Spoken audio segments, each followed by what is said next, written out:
Wait, wait.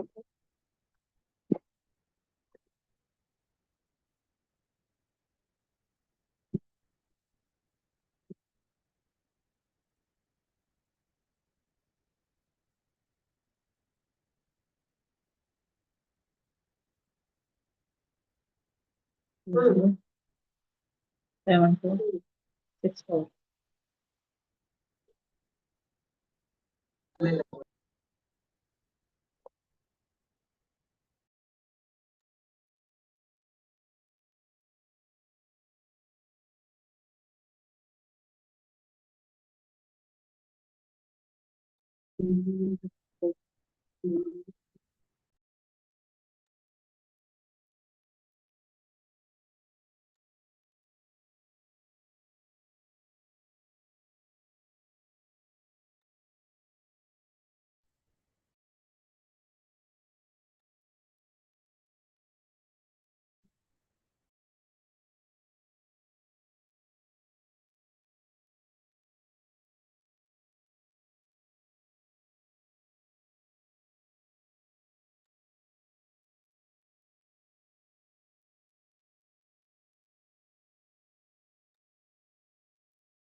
Anaknya Michael lagi apa gitu?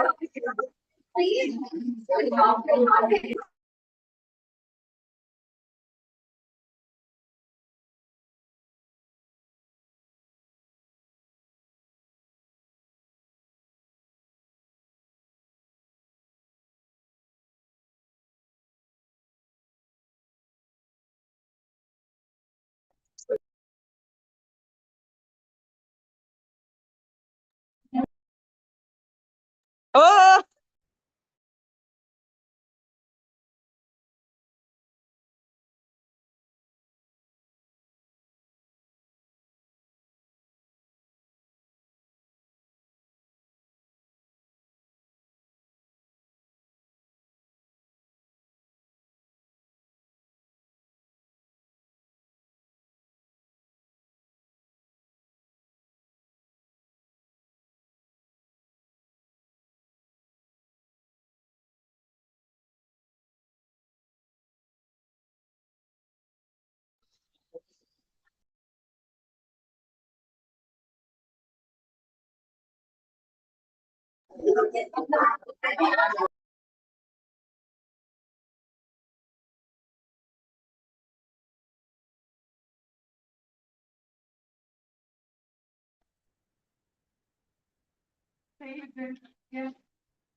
એ છે ને ઉપરથી ઓટોમેટિકલી તમારું mute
So good afternoon to all.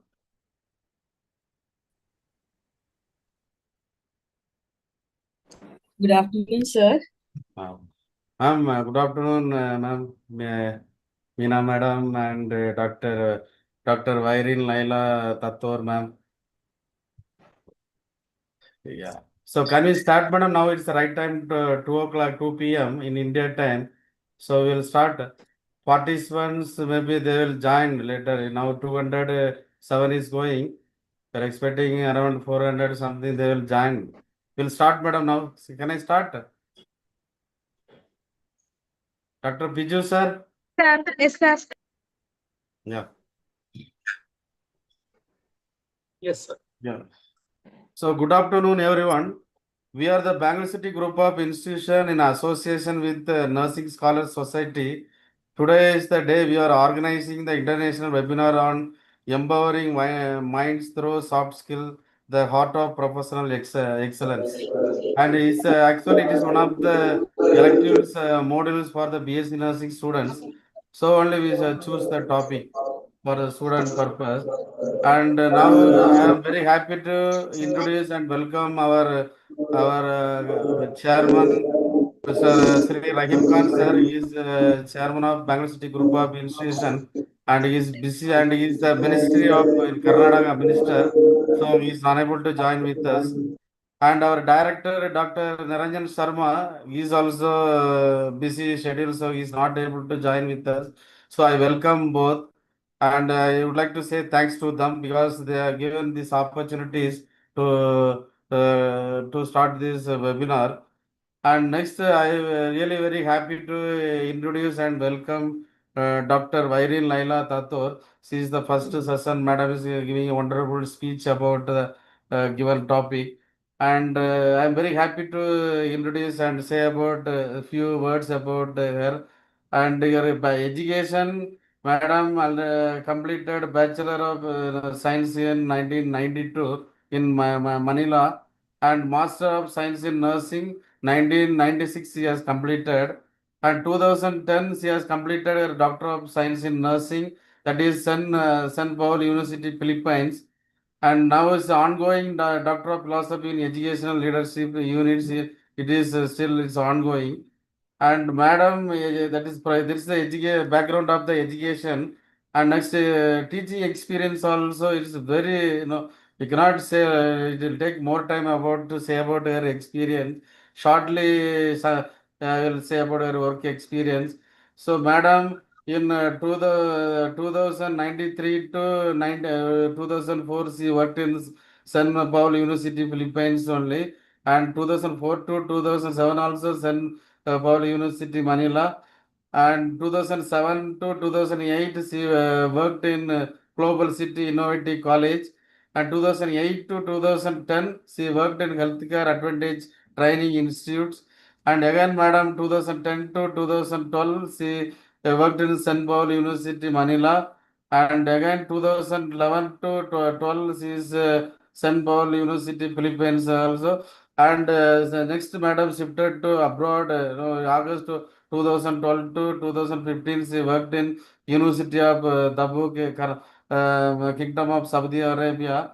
And next, Madam, 2005 to 2025, she worked in Princess Noora bin Abdul Rahman University in Saudi Arabia. So, Madam has a lot of experience and she covered a lot of area in research and teaching and administration level. Too much, we are, Madam is with us. Really, we are lucky people, and thank you so much, madam. And not only that, madam got so much award also, and madam published, she is the resource person for so many workshop and seminar, and madam published nearly 21 Indian and international journals. So, and she is the journal reviewer of nursing education journals, nursing education today journals, journal of nursing management, nursing open and public health nursing, and medical sciences, healthcare. So like that, she is the journal reviewer as well as books also. And thank you so much, madam, being with us. Now I request madam to start her present. Thank you so much, madam. Dr. Vairin Laila Tatur, madam. Thank you, Dr. Suresh, for the kind introduction.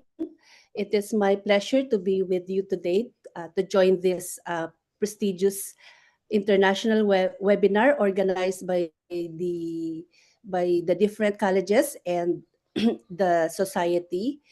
So, thank you for this opportunity to be presenting before you today. So, let me just share my slides.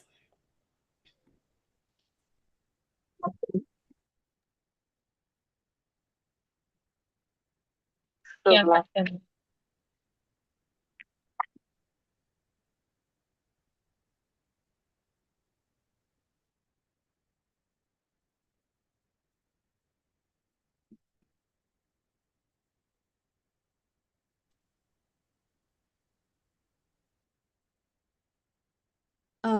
May I ask if you can see the slides? You can make full screen. It's visible. To make full screen, it will be big. Yeah, I will.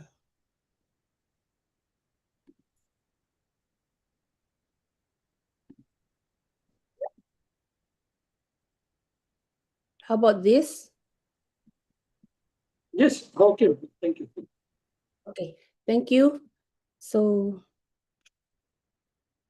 I will be presenting today ethics and personal integrity considered as soft skills at the core of professional excellence.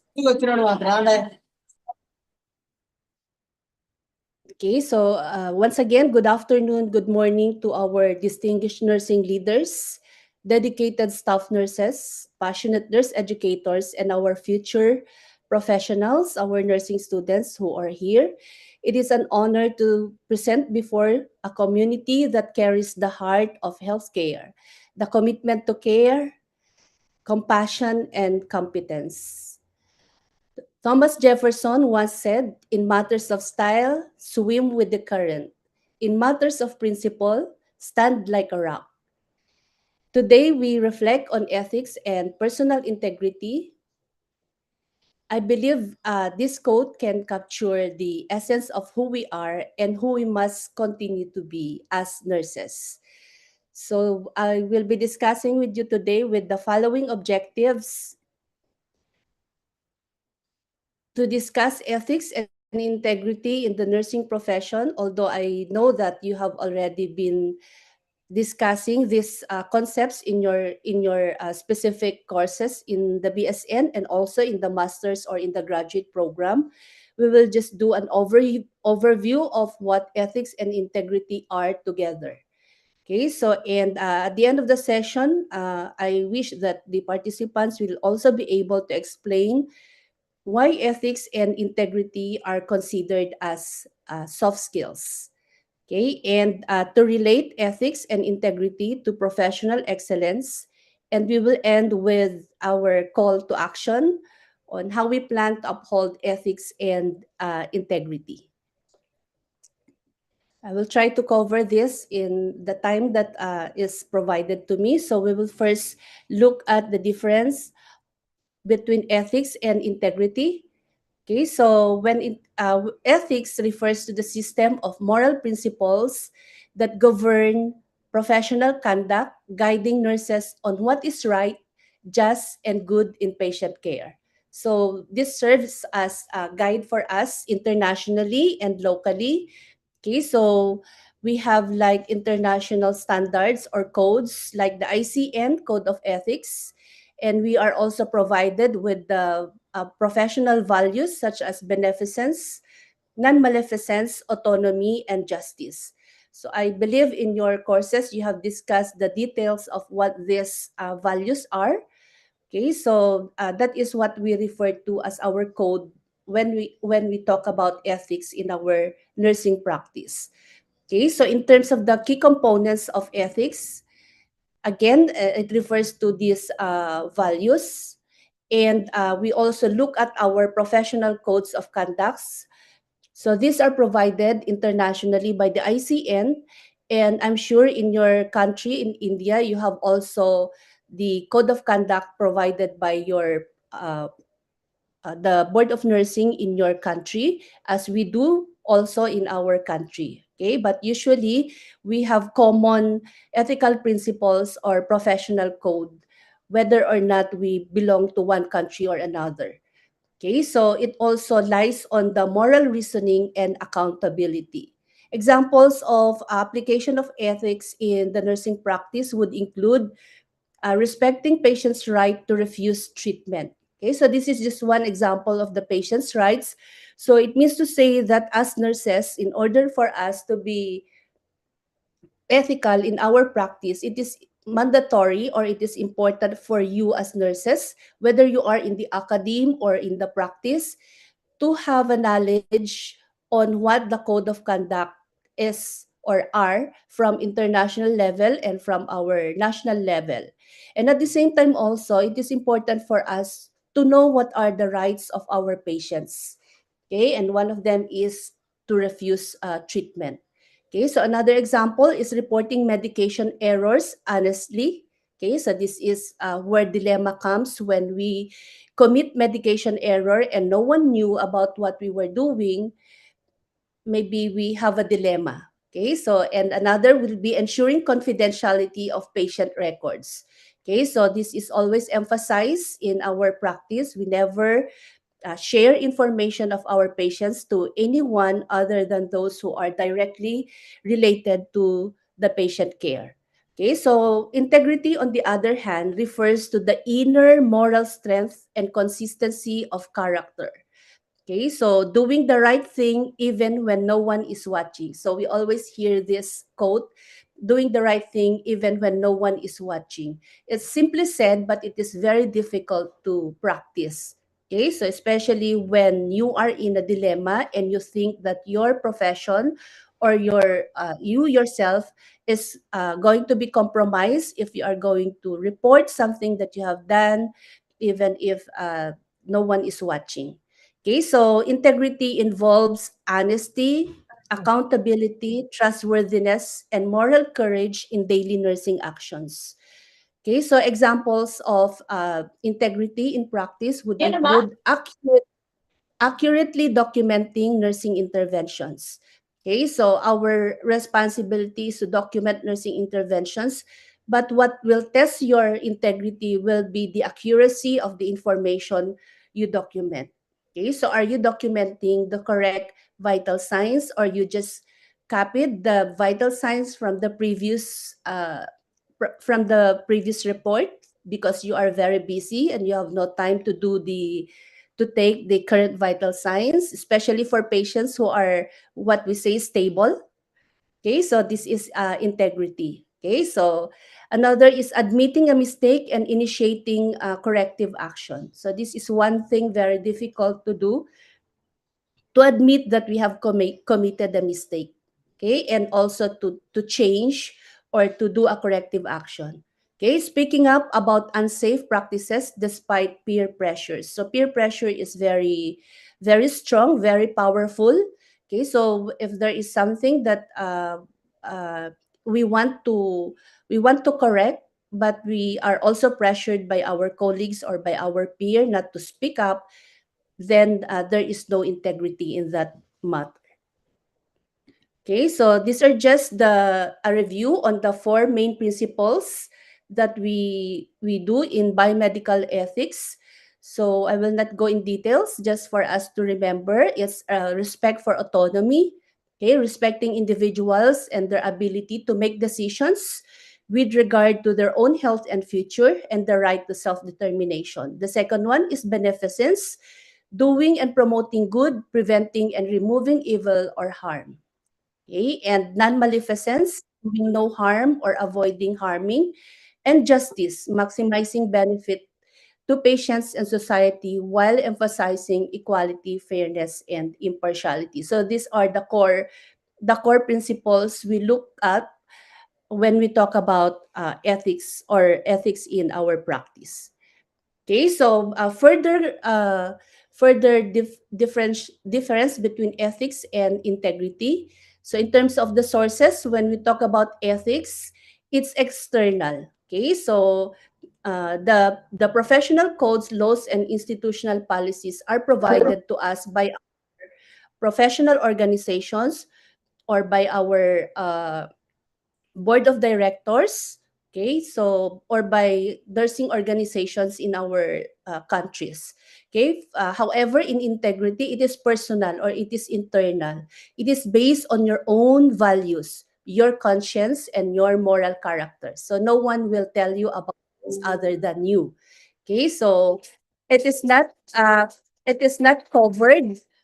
Okay, it is not dictated by anyone, but it is developed from your childhood uh, to your current practice. Okay, so and then the focus of ethics is on decision making and behavior guided by the established principles, while integrity is on personal commitment to uphold ethical standards consistently.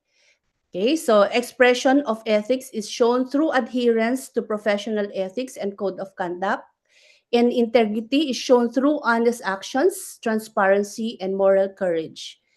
Okay, so examples of this would include following the ethical guidelines when obtaining informed consent. Okay, so that's why I emphasized earlier, it is important for you to know what are the international, national, and your hospital code of ethics, so that your actions, your practice will be guided, your decision making, and your behavior will be guided by these principles. Okay, so for integrity, you tell the truth to the patient about medication error, even at personal risk.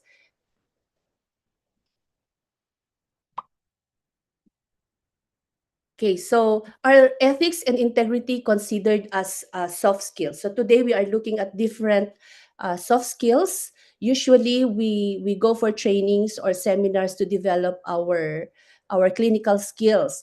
But very important for us to consider as professionals or as nurses will also be the soft skills. So the question is, are ethics and integrity considered as soft skills? So what is the answer? Okay, so yes, ethics and integrity are categorized as soft skills. First, because they relate to personal character, interpersonal behavior, and professional values. They are not technical abilities. Okay, so you cannot technically see or demonstrate ethics and integrity. Okay, so they are seen from your character, behavior, and your values. But they are not all only considered as soft skills. They are dual in nature. Okay, so they are both soft skills and core professional competencies, and they are required by the regulatory bodies such as your nursing boards or the ICN Code of Ethics. Okay, so take note of the word required. So every nurse, every professional nurse, even the students are required to abide by the code of ethics of our profession. Okay, so that makes it a core professional competency and not only a soft skill. Okay, so why are they considered soft skills? So earlier we said they are personal qualities, not technical abilities.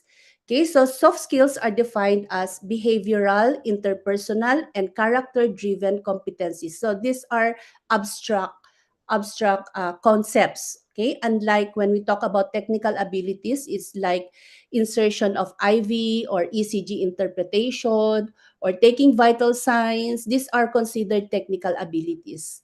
Okay, however, with ethics and integrity, this will talk about your honesty, your accountability, your moral reasoning, trustworthiness, and professionalism.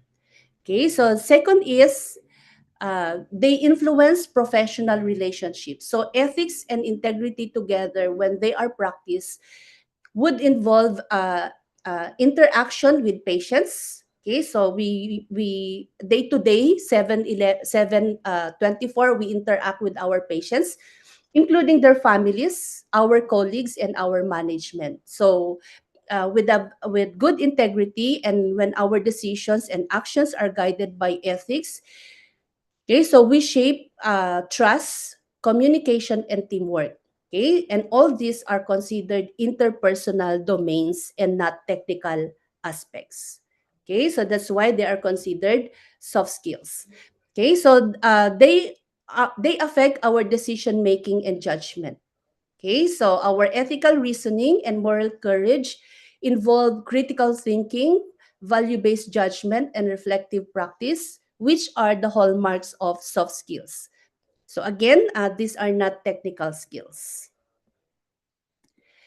Okay, so earlier we said they are not only soft skills, but they are also core competencies required in our profession. Okay, so this is so because they are required by regulating bodies, okay, such as the ICN Code of Ethics. So, which means to say you have to read what are this Code of Ethics mandated by the International Council of Nurses.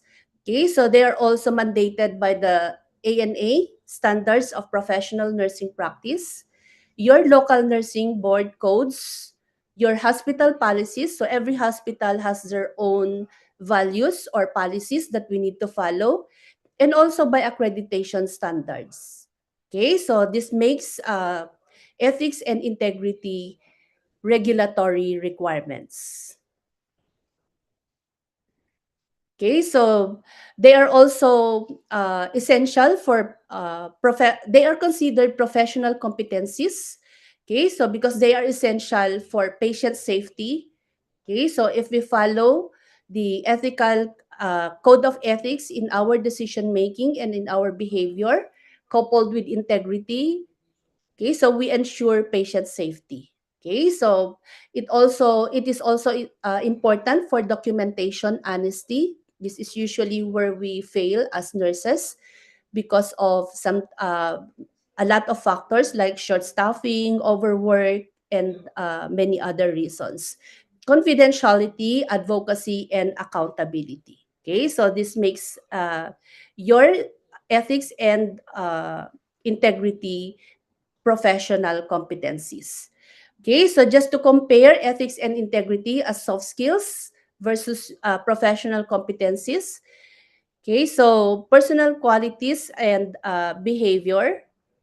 As professional competencies, they are regulated by legal duties. Also, other than ethical duties, they are considered legal duties. Okay, so they are character driven as soft skills and profession driven as professional competency. They are developed through experience and mentorship and reflection. So if you have a very good mentor, if you have a very good manager, very good clinical instructor, then you start to develop your ethics and your integrity as soft skills. Maybe integrity will be enhanced because your upbringing, your how you were developed will also contribute to your integrity. Okay, so it does not start in the college or in your college education. Okay, so as professional competencies, you develop your ethics, your ethical practice, and your integrity through training and compliance. So you do not only attend conferences or trainings that are related to clinical clinical competencies, but make sure that you also have updates on in terms of ethics and integrity. Okay, so what are the implications of this in nursing? As soft skills, ethics, and integrity affect a component is an effective component of professionalism, whereas as professional competencies, they are very important. Okay, so for safe, ethical practice.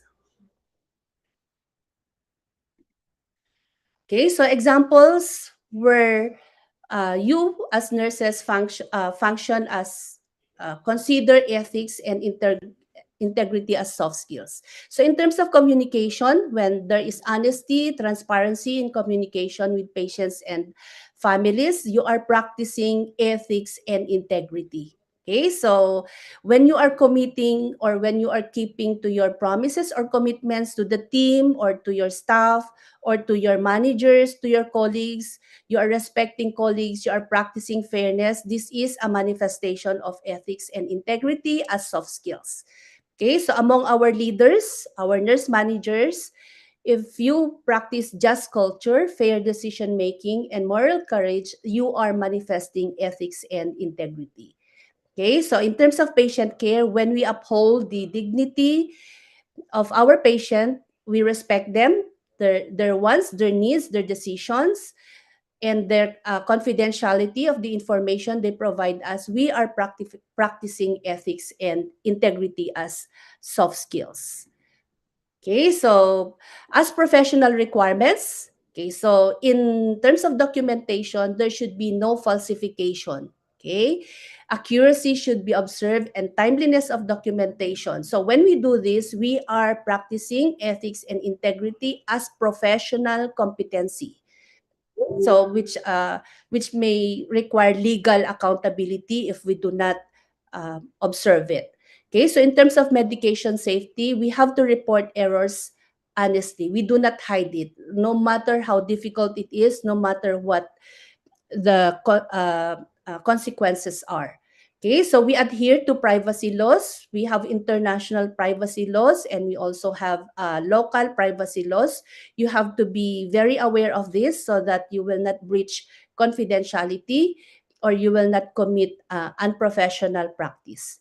Okay, so in terms of research, this is very controversial, especially during this time when universities are, you know, very strong towards research. Some researchers would cling or would lean on unethical practices just to be able to publish. Okay, so here we have to prevent data fabrication, which is happening a lot. Okay, not only in among professionals who are publishing, but even among our graduate students. Okay, so obtaining informed consent is also one professional competency in terms of ethics and integrity. Okay, so we have here some examples of real situations nurses face. Okay, so in terms of documentation pressures, example, a staff nurse is understaffed, overwhelmed, and behind schedule. Okay, so the temptation appears, I will just chart it later, or copy from yesterday's progress note. Okay, so does this situation happen to you as nurses? Maybe several times. So what does integrity say about this? Okay, so we have to document truthfully, accurately, and timely. Okay, so why do we do this? Because the safety of our patient depends on our truthful documentation. Okay, so depends on our accurate and timely documentation. Okay, and when we practice that, that is what we call integrity. Okay, so in terms of medication errors, okay, so a student nurse or a staff nurse commits a near miss or an actual medication error. So we become very, very fearful. We become anxious. So we are in a dilemma whether we are going to report this or not, especially when nobody knew that you committed an error in medication. Okay, so what does integrity say? If you are a nurse with integrity, if you are practicing integrity, what will you do? You have to report the incident immediately. Okay, so do not wait for the next day, do not wait for the next week. Do not you still have you still have to take time to report. That's not how it is. Okay, that is not what integrity is all about. Okay, so integrity is reporting immediately or on time. Okay, so own the mistake, accept that you have committed the error, and protect the patient first before yourself. Okay, so that is what we mean by integrity. Okay, so confidentiality slips. Okay, so for example, you are talking with your colleagues along the corridors or in the canteen or somewhere public other than in the private room in the nurse's station, or even in the nurse's station if there are other people who are not involved in the care of the patient, directly involved in the care of the patient. This is not what we call ethical practice, okay? Because ethical practice says we maintain confidentiality at all times, okay? Not in selected times, not in selected places, or not with selected people, okay? So that is what ethics is all about, okay? So it should be at all times. Okay, so we have other examples. Okay, so a nurse is treated differently, unfairly scheduled, or spoken to disrespectfully, especially maybe for nurses who are working in multicultural or multinational hospitals. Sometimes they experience discrimination. Okay, so for our leaders, integrity says we stand for what is fair. Okay, so stand for fairness, speak up even when it's not comfortable, even when it is difficult to say so. Okay, so when you think you are unfairly scheduled, then you have the integrity to talk it out with your manager, or if you are the manager, make sure that everyone is fairly treated in your unit. Okay, so for the teachers in clinical teaching or in the academic setting, sometimes we have students who are struggling. Okay, and we would say, I will pass the student, or should I pass the student, in order to avoid conflict, especially when we are not doing our part as teachers. So we do not read the requirements, we do not do our best. Sometimes we tend to give higher grades more than they deserve. Okay, but there are also students who should fail, but we want to just pass them to avoid conflict. Okay, so ethics says, so ethics, when you say ethics, there is a responsibility or there is accountability.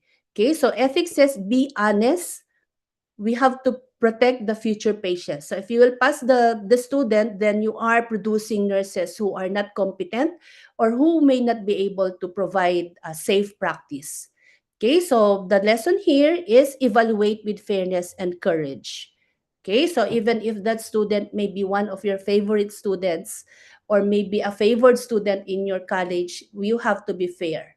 Okay, so in terms of leadership decisions, a nurse manager must choose between appeasing staff or upholding standards. Would you want to be the popular manager or would you want to uphold standards? Okay, so integrity says choose what protect the patients even when it is unpopular.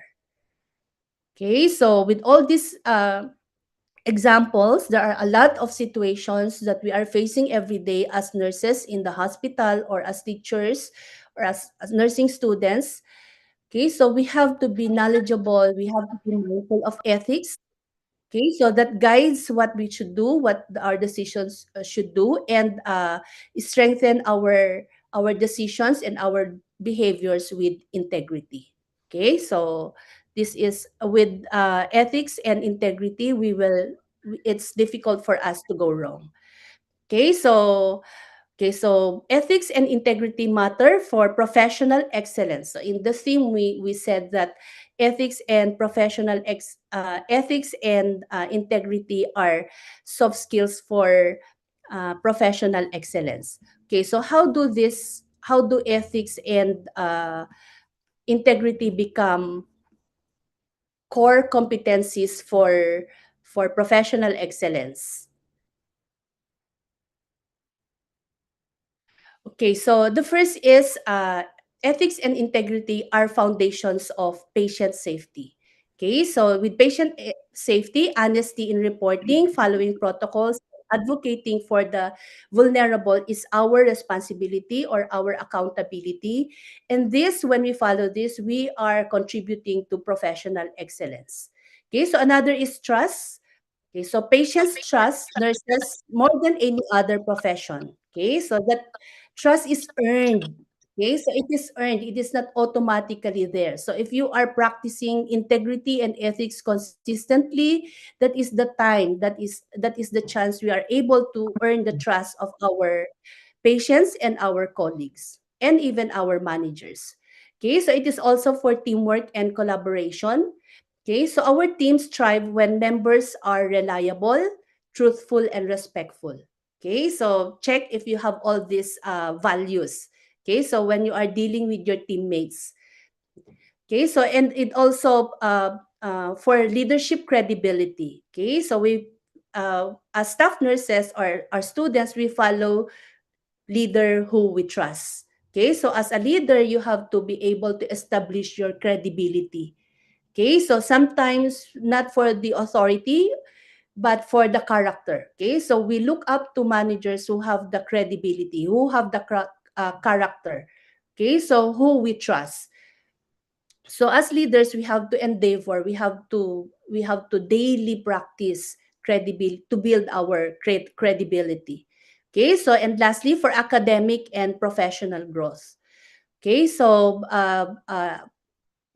students and educators alike succeed when integrity guides learning, evaluation, and scholarship. Okay, so at all times we have to be able to follow, or we have to be able to practice ethics and integrity. Okay, so as students or as educators or as professionals. Okay, so now how do we uphold ethics and integrity in our daily practice? Okay, so we have here some strategies that you can follow. Okay, so we can reflect on what we can do, not just on the theories, but also in practice. Okay, so we can strengthen these essential qualities, our ethics and integrity, in our daily practice by doing some of these strategies. Okay, so these are just strategies that, but they are not limited to this. Okay, there are a lot of strategies that we can do. So first is to practice ethical mindfulness. Okay, so when we say mindfulness, we have to pause, reflect before making decisions. Okay, so we ask ourselves, is this aligned with my values and the patient's best interests? Okay, so with our workload, we should provide time for us to pause and reflect before we decide. Okay, we do not hastily decide, especially when patient safety is involved. Okay, so and one thing is for you to be learned or to be educated with what is the code of ethics internationally, nationally, and in your hospital. Okay, so the second is use ethical decision making frameworks. Okay, so as professionals, we have to be guided with frameworks or theories or models in our decision making. Okay, so and in order to ensure ethical practice and integrity in our behavior, we have to be aware of some frameworks. Okay, so the very common framework we follow are the applying the principles of autonomy, beneficence, justice, non-maleficence. Okay, so when the situation is unclear, go back to the basics. Okay, so later on, we can look at some decision-making frameworks you can follow, or you can maybe learn more so that you can use it in your daily practice. Okay, so another is develop moral courage. Okay, so this is very difficult thing to do. Okay, so to have the moral courage. Okay, so what is this moral courage? It is doing what is right. It sometimes mean standing alone. Still, you have to have the moral courage to do that, even when there is peer pressure, even when there are consequences that may not be favorable to us. Okay, you have unsafe practice or unprofessional behavior. Okay, so this is one very courageous thing to do. Okay, so have the moral integrity in small things. Be punctual, Okay, so do not be late in your clinical practice. Do not be late in your classes. Okay, so complete tasks as promised. If you promise to complete a responsibility or a task, do so. These are small things, but they model integrity. Okay, so small things done when it becomes consistent, it it gives the impression on your behavior or your integrity. Okay, so small acts build a lifetime reputation. Okay, so you don't have to do big things to be able to build your reputation. Okay, so and then strengthen communication and transparency. Be honest, especially in difficult conversations. Okay, so transparency builds trust within teams and with patients. So it is very important for us to be transparent, to be honest. Okay, so even with difficult conversations, it's very difficult thing to do if you are not used to it, but you can start. Okay, you can practice being honest, being transparent, and in time you will be able. It will come easily. Okay, so embrace a just culture. Okay, so usually we have what we call institutional culture. Okay, but this can be implemented successfully if we have leaders. Okay, so who will create an environment where staff can report errors without fear. Okay, so integrity thrives in a culture that learn, not punish. Okay, so one of the concepts in JCI accreditation is do not look at the no blame culture. Okay, so we do not look at who the person who did it and blame them for the errors, but we look at what went wrong. Okay, and from there we can develop or we can apply actions that will improve the practice and not really to punish the person. Of course, there is accountability, but if we have a just culture, your staff, your faculty, your students will be very honest, will be very willing to report whatever errors they have committed. Okay, so and commit to lifelong learning. Okay, so there will be different dilemmas, new dilemmas arising as healthcare evolves. Okay, so we are in a world where uh, it's very vulnerable. It's the changes are coming here and there.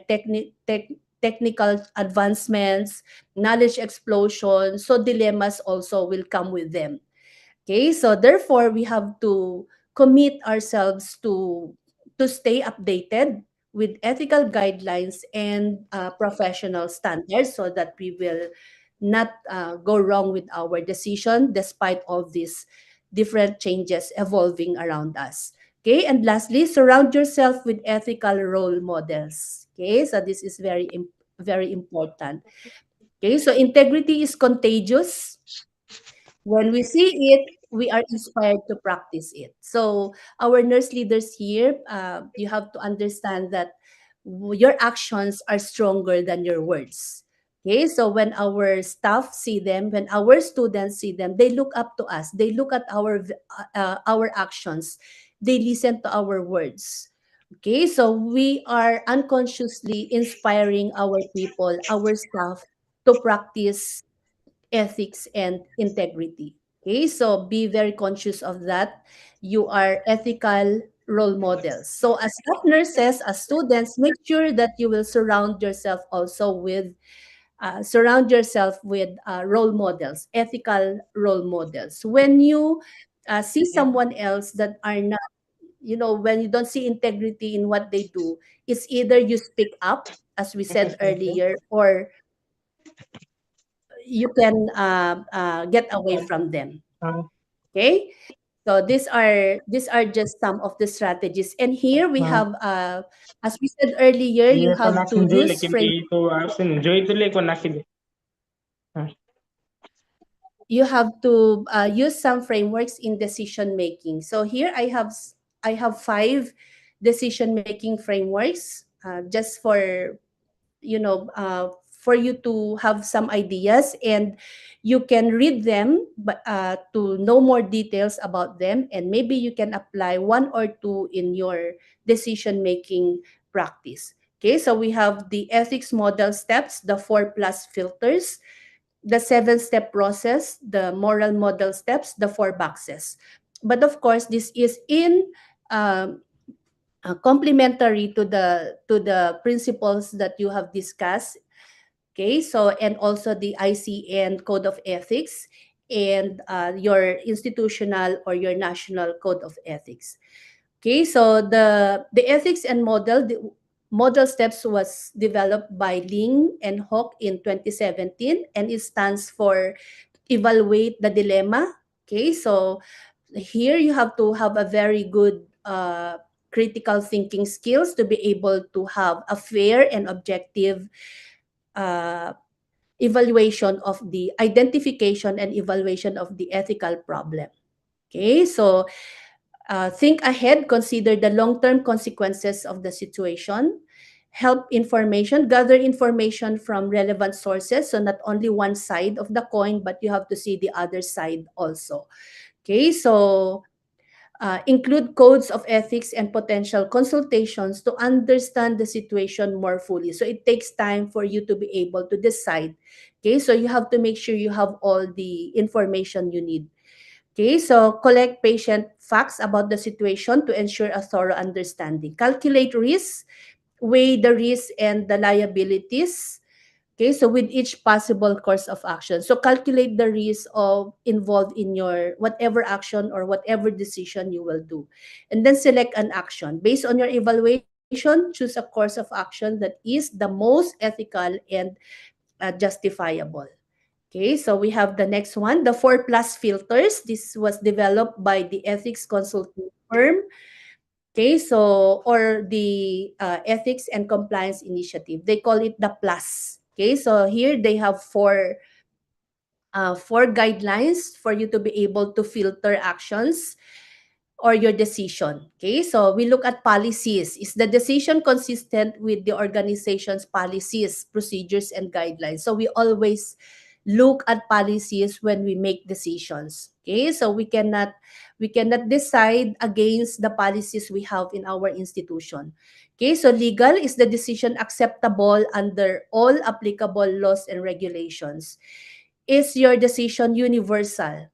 Okay, so does the decision align with the organization's values and principles? And lastly, does the decision satisfy your own personal definition of what is right, good, and fair? Okay, so this is another framework for your decision making. Okay, so another is the 7-step process. So this was developed by Pam Brown. In actually, there were a lot of authors who developed the 7-step, and it evolved. And I think this is the latest one in 2007. Okay, so what are involved in the 7 steps? We have definition of the problem. You can use the plus filter to understand what is the ethical dilemma. So which means to say you can have 2 or more frameworks when you are doing your ethical decision making. Okay, so you seek assistance. Okay, so it is not bad to ask for help.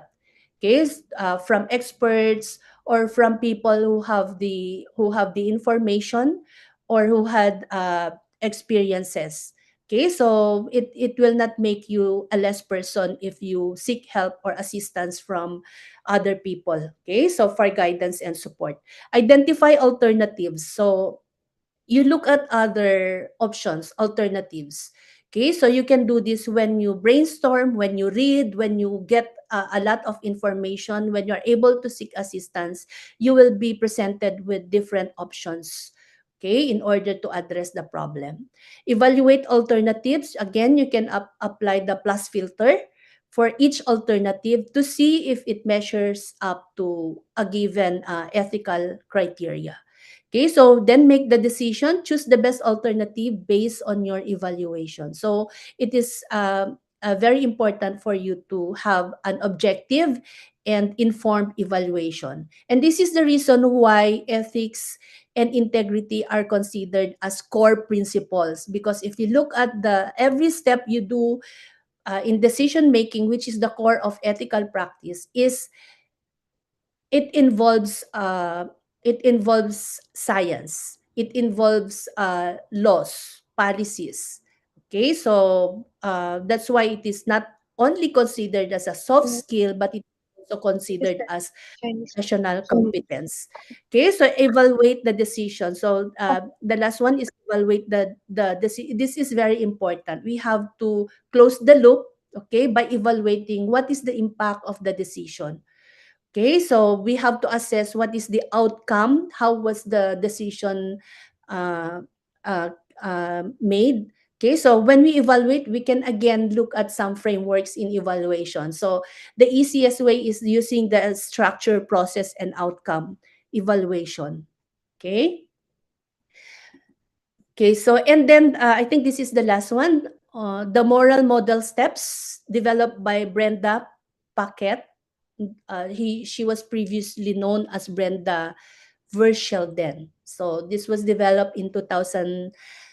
Moral is also an abbreviation that stands for M, massage the dilemma. Okay, so just terminologies to be able to give justice to the abbreviation. So, massage or evaluate the dilemma. Okay, so clarify the ethical issues, what are the principles and facts involved, identify who are the stakeholders and who will be affected by the decision. O stands for outline options. Again, brainstorming. Okay, so asking assistance or guidance from experts or from people who have very good knowledge on what the situation is all about. R stands for review criteria and resolve. Okay, so evaluate each option. Okay, so when you evaluate, you have to use a framework again. So, like for example, ethical principles as one of the standards where you can which you can use as an evaluation framework, professional standards, laws, and policies. Okay, so A, affirm position and act. Okay, so select what you think is the best ethically sound decision. Okay, so and implement the chosen decision and take action. Okay, so L would be look back and learn. It's the same as evaluation. Okay, so when you look back, after your evaluation, you reflect. Okay, so you practice reflection on the entire process and the final outcome. So again, it talks about evaluation of the structure, the process, and the outcome. Okay, so one thing I like here is the reflection. Okay, so as nurses, do we practice reflection? Okay, so do we integrate reflective practice in our activities? Okay, so reflective practice is one thing that we need to develop also. Okay, so but that's another concept that will take time for us to discuss. Okay, so and I think this is the last one. Sorry for that. It's called the four boxes, where you will put your information in categorized into four, which includes medical indications. Okay, so this is for clinical situation. Okay, so what are patient preferences, the quality of life, and contextual features. Okay, so and in each of the box, you have key questions to ask to guide you how to categorize the information that you will need in order to come up with the ethical decision. Okay, so this is the last one, the four boxes. Okay, so I think we have the takeaways for this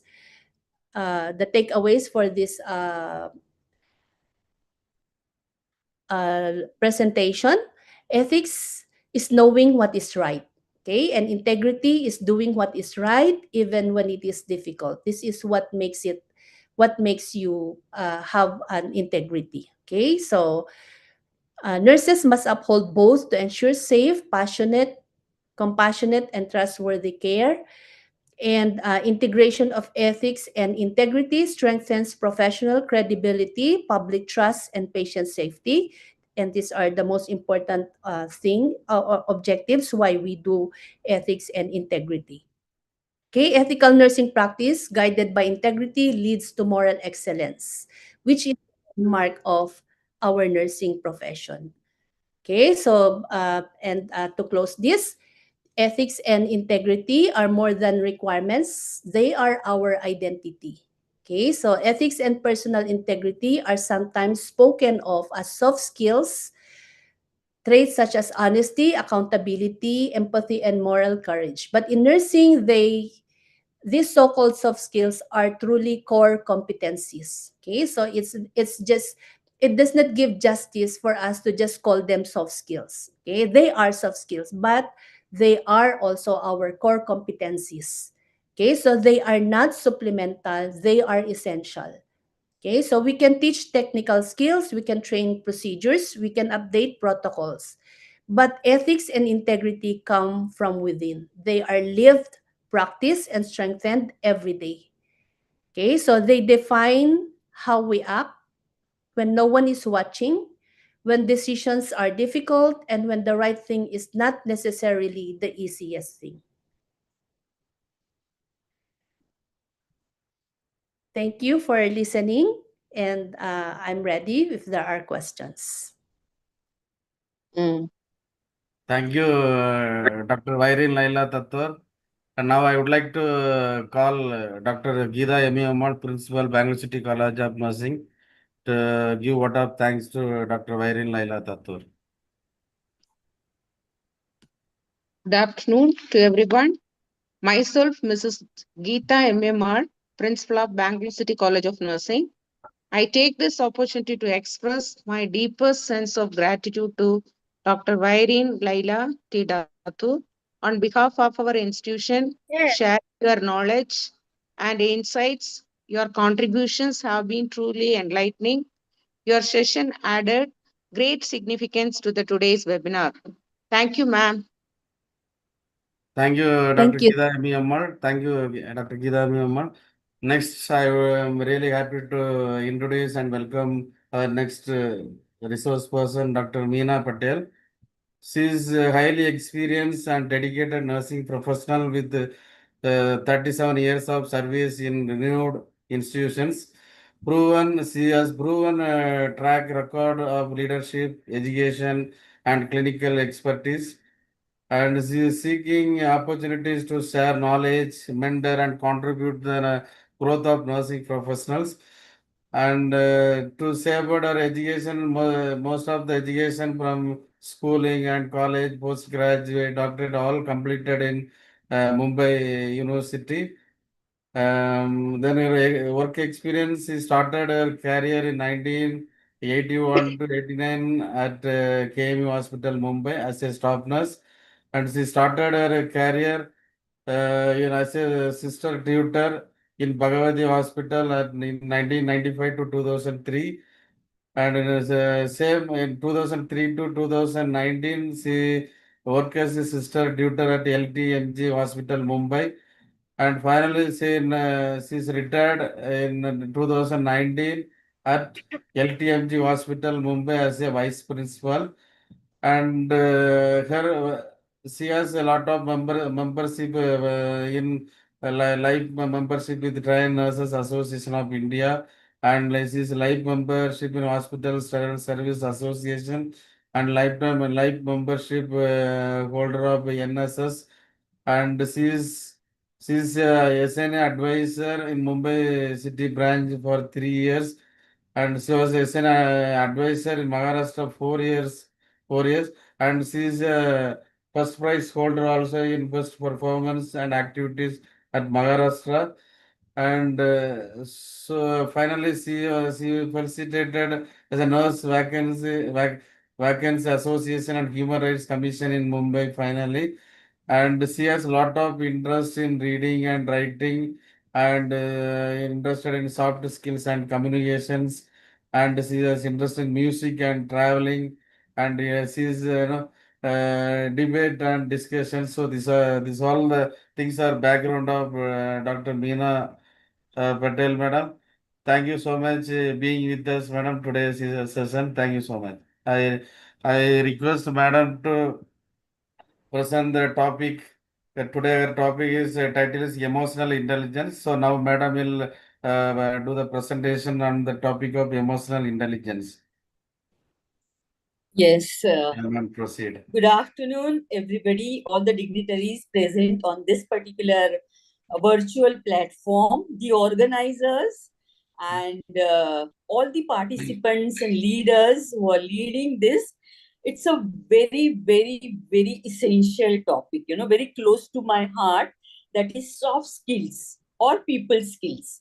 So I feel extremely excited to get this particular opportunity to share the stage with you and talk about emotional intelligence.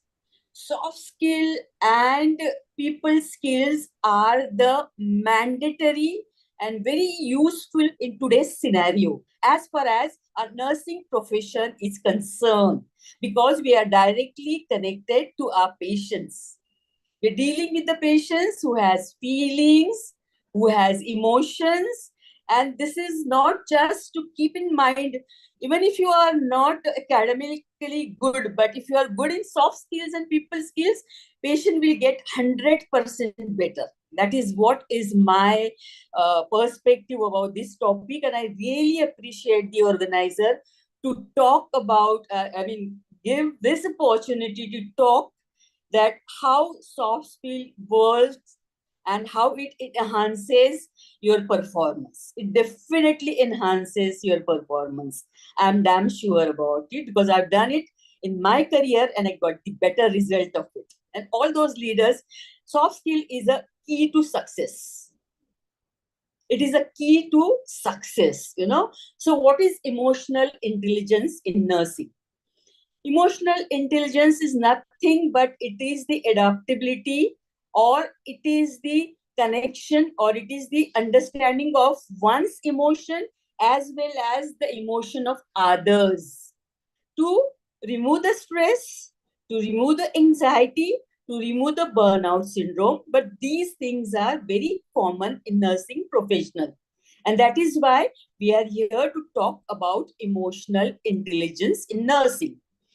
Now, empathy in patient care, very important, very, very important in nursing profession and otherwise also. That emotional intelligence needs empathy. Empathy means what? Putting yourself into that person's position. That what if I would be there in that particular person's place? What if my mother would be there? What if my child would be there? How would I feel? What would I require from the other person who's providing care, comprehensive care? So emotional intelligence increases your empathy. It enables nurses to build strong connection with others, with compassionate care to the patient, with oneself, with others, and with everyone. Empathy plays a lot of important role in providing comprehensive care, getting connected to the patient instantly. The moment patient is entering into the ward, the way you accept the patient, the way you host the patient, the way you compliment the patient, it really matters to the patient. That is very compassionate. So that is called as compassionate care. The next thing is self-awareness and stress management. Self-awareness means knowing yourself, knowing about your emotions, how strong you are emotionally. Preferably, most probably, this particular profession, our nursing profession, requires a lot of self-awareness because we are dealing with emotion day in and day out. And stress management is definitely there because every time if you're working in intensive care unit, if you're working in pediatric ward, if you're working in operation theater, you are constantly going under stress. So you have to control your emotions. You must know, you should be aware about the situations. And that is why training is very important. Not only you, but even patient goes into the stress. So his stress management is very important when you are dealing with the patient. Patient does not come to the hospital just, let us go to the hospital and sleep on hospital bed and I will have a nice holiday. No, it's not like that. Hospital is equal to stress for the patient. That is why developing self-awareness help nurses regulate their emotions. You have to regulate your emotions and cope better with stressful workplace situation.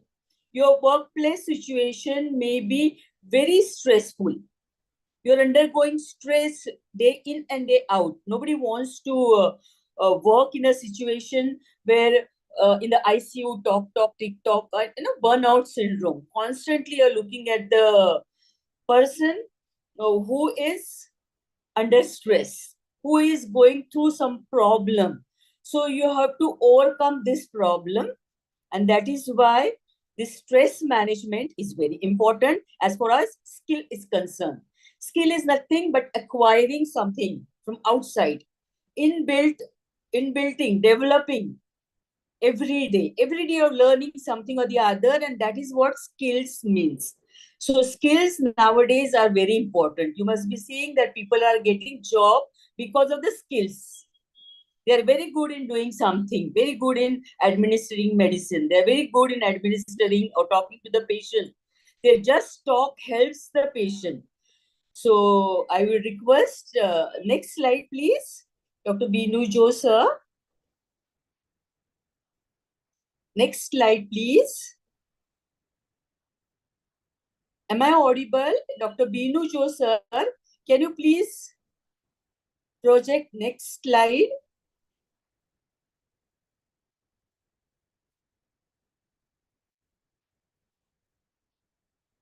Hello, Dr. Binu Jo, sir, can you play the next slide?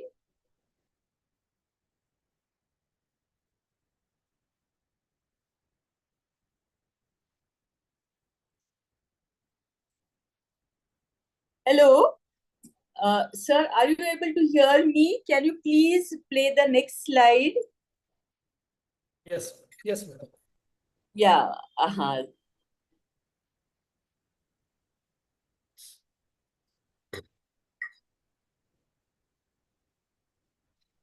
Can we keep the slides show so that, one after the others, it will go on?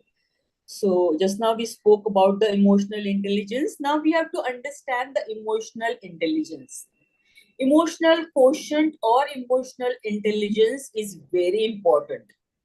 Even if your academic intelligence is low, but if your emotional intelligence is very high, you can really cope up in nursing.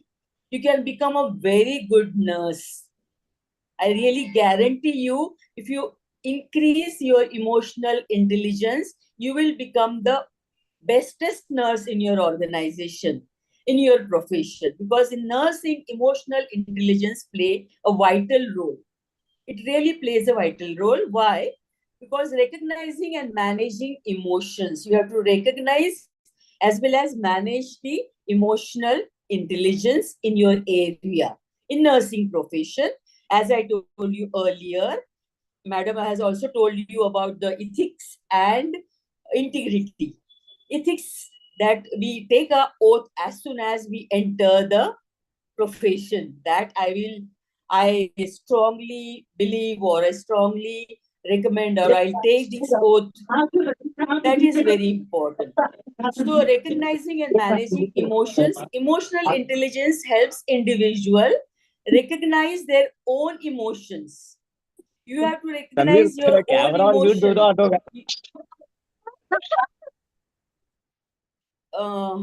Yeah, Mohammed Tanvir, can you please unmute? Yeah, you have unmuted. Thank you so much. So emotional intelligence helps individual recognize their own emotions. You too have your own emotions. You are human being and you're dealing with live human beings. So both are having emotions. And now how will you control your emotions, or how will you recognize? Sometime while going to the office, your child is sick at home, or you may be having you must have had a fight with your husband. Whatever may be the situation, whatever may be the emotions you're carrying along with you, you should know when you're on the job, you have to keep those emotions at the back at home and only focusing on your patient. Because patient is there, that is why you are there. And here comes in your emotional intelligence, here comes in your soft skills, here comes in your people skill, how to deal with the people and manage them positively. You have to take everything positively. Even if patient is negatively talking to you, he's saying, no sister, this is not helping, no, this, oh, don't worry, very shortly we'll see the result. very shortly the expert doctor will come and manage you, and within no time you will be walking on your foot. This positivity really reduces the stress and improves the communication. Communication is the best tool. Interaction with the patient. The communication may be verbal, non-verbal, both. Verbal communication has more value, because you talk to the patient. How are you, sir? Yesterday you had a fever. Now today, how are you feeling? Did your relatives visit you? These are simple things. But these makes lot of difference in patient's life. This nurse talks very nicely. She has smile on her face. Wow, I'm definitely going to get better. I'm definitely get a nice result from this institution, this hospital, because nurses are very good in talking, very good in communication. They give us a remark, before leaving the hospital when they are discharged from the ward, that communication is the best quality that I've seen in a nurse when I was taking a care. It comes in your comprehensive nursing care. You're looking after everything of the patient. That is why recognizing and managing emotion comes in. Then enhancing patient's interaction. You listen to the patient. In nursing, emotional intelligence bridges technical skills with compassionate care. You have to have technical skills. What are the technical skills? Giving injection, starting IV, giving enema to the patient, or doing certain procedure on the patient, lumbar puncture or other procedures. These are called as technical skills which you learn in your demonstration room. This teacher teaches you in demonstration room before you actually implement on the patient. Once you acquire this, practice makes the man perfect. Once we see that she is ready to give the injection, then only we allow her to give the injection to the patient. Otherwise, it can cause a lot of complication. And that is why technical skills with compassionate care with skills, leading to stronger, more empathetic patient interaction. Immediately take the injection and go to the patient. Wo side ho ja, turn that side, and you're just like a stab, you're stabbing with the injection, patient gets scared. First of all, everybody gets scared of injection. Let me tell you the fact. Everybody, even some of us, get scared of injection. The moment they see patient with nurse with injection, they feel that she's coming with sword. My God, OMG. For that, you have to tell the patient, sir, I'm going to give this injection. This is very simple injection and this will really help you. And I'm going to give it very slowly. And while administering the injection, let the patient have communication with the patient. Simultaneously, you start your procedure and talk to the patient. How are you feeling? What did you have for your breakfast? How was your breakfast today? Did someone from your family come to meet you? And gradually introduce. And then ask him, did it hurt? Patient will say, "Diya injection?" Yes, madam. Injection is, yes, sir. Injection is already given.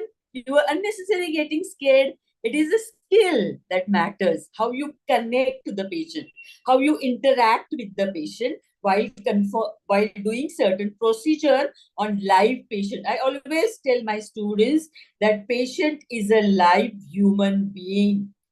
It's not a machine. With machine, you do not talk. Sometimes I talk with my machine also. The assets we talk, the one which we adore. But here the live human being is there. So patient's interaction really matters. You talk to the patient will feel very nice. Okay? Then supporting holistic well-being. Holistic with total, comprehensive, physical, mental, social, and nowadays even spiritual well-being comes into the practice. We come across so many people from so many cultures and traditions. They have different faith and we have to believe in their faith. Patient, you have to respect their faith. Holistic care. It is supported by emotional intelligence, benefits both the patient's well-being as well as emotional health of a nurse. You can collaborate with each other. Yeah. Today is a Tuesday, so it must be a Ganpati Bappa's day. You must be worshipping. Just take his name and everything will be fine. She feels very nice. Oh, she gets connected with my God too. She knows something about this too. Any religion, whether it is Allah, whether it is Jesus Christ, whatever patient believes, you also have to take it into your stride. So you get connected very well. Now, 12 key emotional intelligent traits in nursing. Key factors, very important. Please look into it. They are very, very, very important. Soft skill is not easy. Communication is not easy. People skill is not easy. We feel that it is easy, but it's very difficult to talk on a platform where 500 people are there or 100 patients are there in the ward and you are managing them. That time, these skills come to rescue you. This skill comes to help you. So, self-awareness in nursing. Nurses use self-awareness to understand their emotions, their reactions, improving their ability to provide compassionate care. Compassion is very important. Our profession requires compatibility. You have to have compatibility with patient. You have to have compatibility with your teammates. You have to have compatibility with your other members in the team. This is very important because if you show wrong reactions, it will send a wrong message to the patient. Then effective self-management. Unless and until you know yourself very well, then only you will know the others. Unless and until you love yourself, you cannot love others. This is a very, very important fact of life. I'm just telling you the practical points, not the theoretical points, but practical points. Only you love yourself, you will love the patient. When you control your emotions, you will be able to control patient's emotions also. You will know how badly the patient is going through, and I have to connect with him. I have to communicate with him. That is why self-management is very important. Managing self-stress, that is very important, that you are not going and showing stress on your face, or your stress you are not taking on the job or the clinical area. Patient always like a nurse who's having laughing face, Your just simple smile to the patient makes a lot of difference in patient's life. So managing stress and emotion allows nurses to stay composed, calm, and deliver high quality care in challenging situation. We prepare a nurse to provide comprehensive nursing care at the bedside, which is quality care rather than quantity care. With quality care, just focusing on that particular patient's problem and providing very good comprehensive care is really important in these challenging situations, even if patient is having critical condition. Then social awareness and empathy. Again, I will again and again talk about empathy because that is lacking. That patient is not my patient, not my father, not my mother, not my children. I am getting salary, I am working in government hospital, or I am working in PMC, I am permanent, so I'm not bothered. Let it be. No, it's not like that. Always put yourself into that particular person's state or that particular person's shoe and just imagine, what if my mother, what if my child, what if my father, what if my husband would be in this situation, how would I react? How would I respond? That is empathizing. That is empathy. That is, you must know what is going on around the society. Nowadays, you will see that everybody is under stress. Whether working at a corporate sector, whether working in a private sector, whether working in a big hospital, small hospital, everywhere the stress is there. Everywhere something or the other is going on. And in this scenario, you should be aware about the social need. that empathy is essential. Empathy helps nurses understand patients' needs. You have to prepare a care plan. Yes, all the students, those who are there, please raise your hand. How many of you prepare care plan based on the needs of the patient, based on your observation about the patient? How many students are raising hands, sir, that they know about the nursing care plan? Can I get the number? Dr. Santosh, can I get the number? How many students are raising hand that they're preparing the care plan every day based on the needs of the patient, based on the observation of the patient, because observation is one of the best quality of the nurse. So, yeah, very good. Anupa, very good, very nice. I feel very nice if somebody is responding. Are you all along with me? Please let me know how many hands are up, because I know this is the afternoon nap time and everybody must be after lunch, must be feeling sleepy or must be dozy. You must be finding it that this is not, I mean, what madam is talking again and again, same thing, but this is very important. Let me tell you, this is very important when you are writing your care plan. So managing stress and emotion allows a nurse to stay composed. Okay, we are going again back. Social awareness, because I was connecting with the audience. Connecting with the audience is also a soft skill. Connecting with you all is also soft skill. Dr. Santosh sir. I mean, I'm sorry I'm taking your name all the while because I can see you very promptly. So yes, Lata, very good. I can see your hand rising.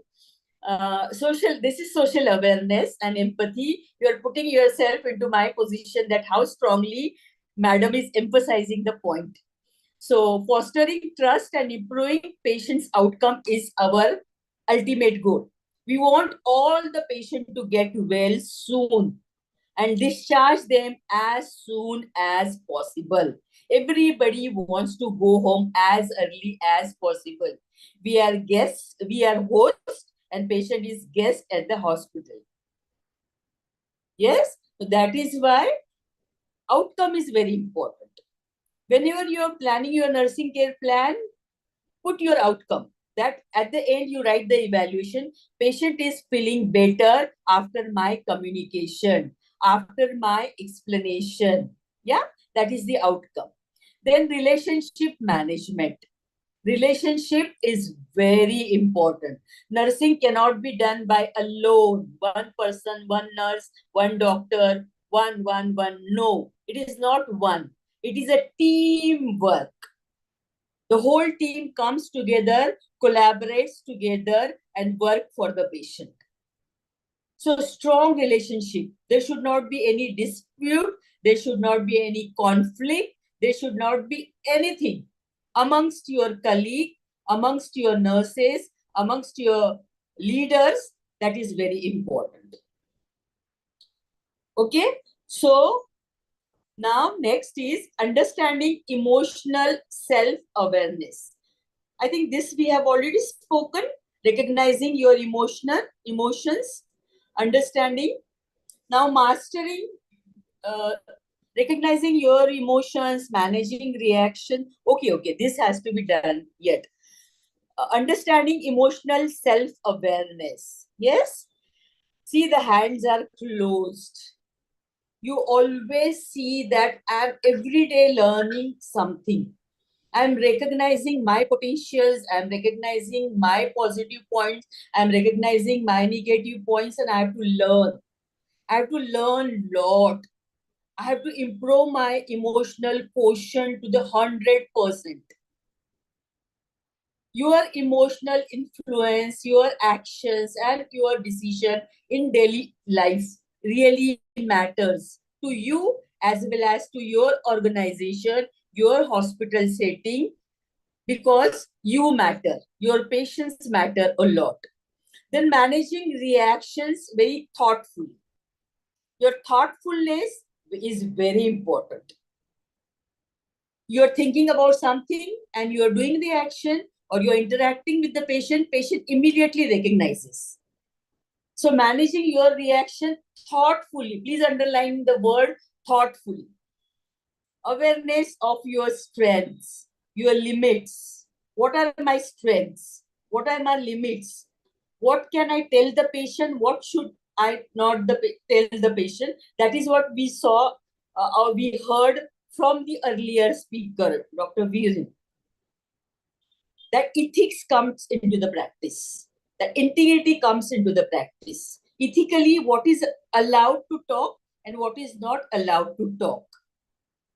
How to respond thoughtfully to the patient. Immediately, patient is admitted to the ward, and if you are reacting, my God, this patient is gasping. This patient is very bad. No. These words really hamper the patient's wellness. Patient is listening. Listening is till the end. Even if patient is died, patient's listening is still there. That is why people come and whisper into the ears of the patient. You go smoothly, everything is all right, we'll take care of ourselves. Then patient dies very well. Okay, then we say he was waiting for you. And now he left to the heavenly abode. So thoughtfully you have to do everything rather than react impulsively in stressful situation.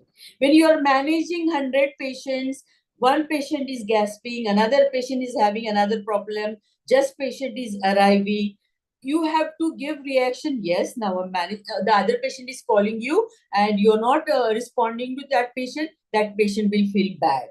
So that is why you have to tell him or her that yes, I'm coming to you.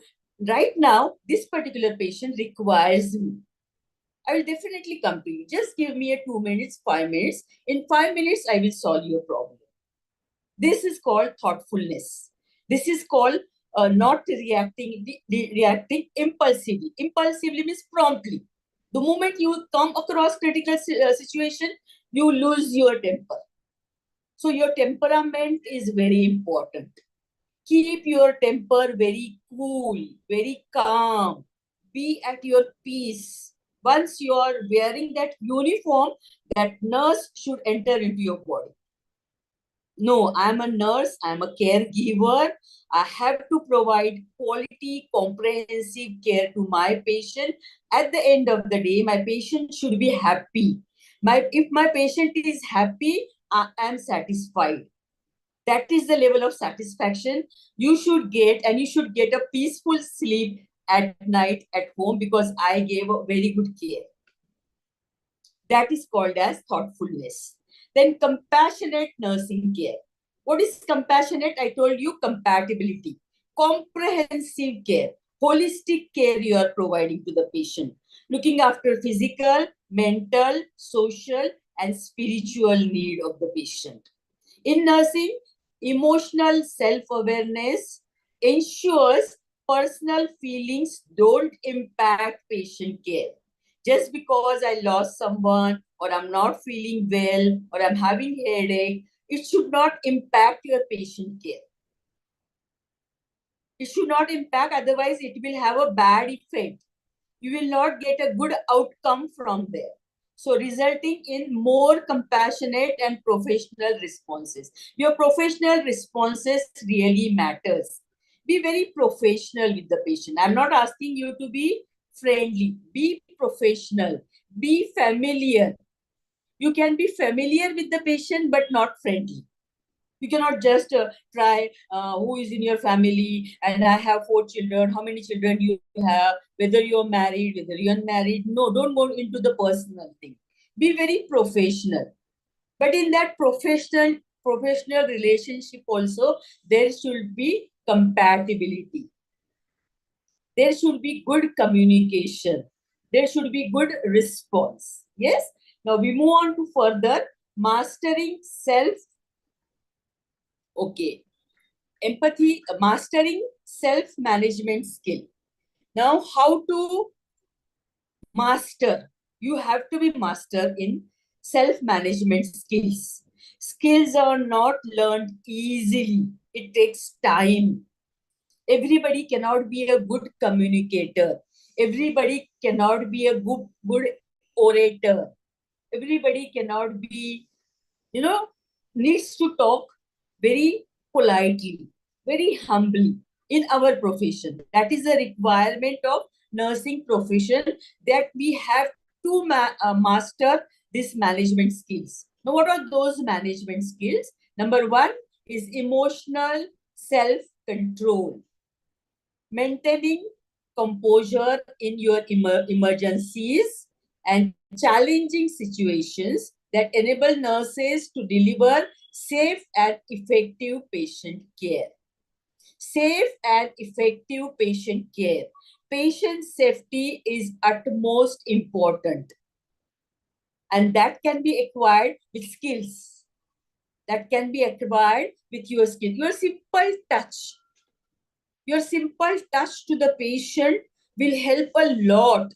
We nurses, we put on the uniform, we put on the mask, we go to the patient, we just in the night specifically, we just take the hand of the patient, we take the pulse of the patient, and patient suddenly gets up. But you just simply touch the patient, tell the patient, don't worry, I've just come to take your pulse and respiration and temperature, which is needed. I have to record it. That is very important. Safety of the patient. Patient should not fall on the bed while you are providing in the care. While you give, in fact, I will tell you, when you are providing care in a clinical area where you are working in orthopedic ward, not a single patient should have a bed sore. That is your evaluation. That is your management. That patients are admitted in orthopedic ward for 1 month, 2 months period, and they are not getting bed sore. That means you are providing quality care to the patient. Your care is very satisfying. You are following all safety measures for that particular patient who is having traction, who is having some belt, who is unable to move from his bed. His activities of daily living are carried out by yourself. What are the activities of daily living? Can anybody tell me? What are the activities of daily living? The activities of daily living are bathing, brushing, changing clothes, eating food with self-hand. This is not possible in orthopedic ward, or this is not possible in certain critical care area, in intensive care area. There comes your effective care of the patient. Next is adaptability in care. Adaptation. In nursing profession, we adapt so many things. Immediately when we enter this profession, we are not adaptable to see the blood. We are not adaptable to see the operation theater. The scenario itself is so scary. So adaptability in care is very important. Being flexible when faced with challenging tasks. And ambiguous instructions help minimize stress, ensures consistent, high quality patient care. What I mean by saying high quality, consistency is very important. I've taken a temperature at 10 o'clock. Now I will take at 10 p.m. Patient is looking better. Patient is okay. All right. No, it's not like that. It's not like that. It is very important that you have to adapt the timings.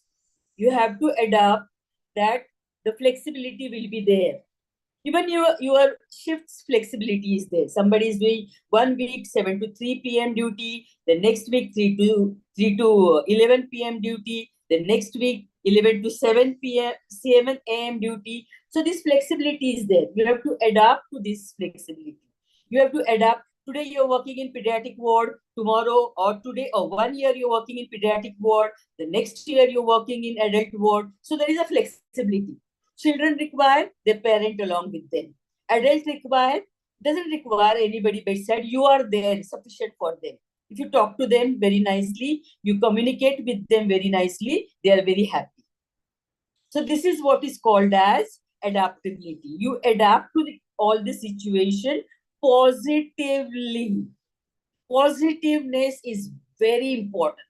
Your positive affirmations. You are going to get well.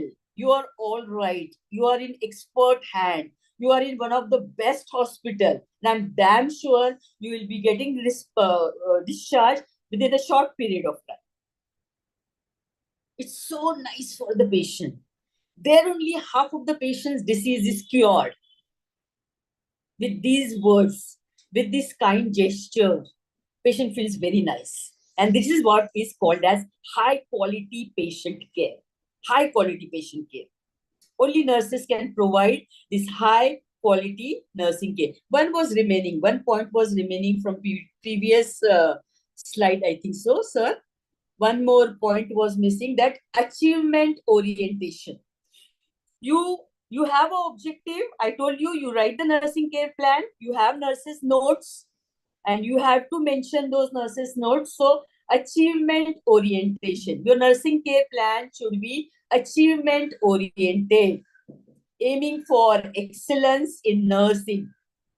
That by giving my comprehensive care, I am damn sure the patient's pain will be relieved by providing this anti painkiller, or by giving antibiotics, or by giving elevation of the leg, or by giving back care to the patient, or by moving the patient's condition position every now and then. Patient will not get the bed sore. So I have my objective in my mind. I know that my care plan will lead to ultimate positive outcome, quality outcome. We are working for quality outcome. We are working for satisfaction.